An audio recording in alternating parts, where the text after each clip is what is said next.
know if you're familiar with Taro Works, but they were a spin-off from what's known as the Grameen Foundation. And they had created an app to help farmers in Colombia to be more productive. And they spun that app off because they saw that it had more applications, and they created Taro to go out and sell and license that app. And what has happened since then is Grameen has grown to be the largest nonprofit microfunding bank in the world.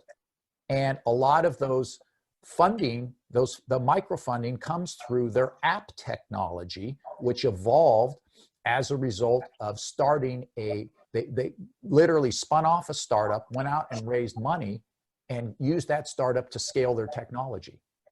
And here's the thing to understand. Intellectual property has no boundaries. It has no boundaries, especially today. We have to understand that the 21st century is probably the best time for intellectual property that there's ever been in the history of the world.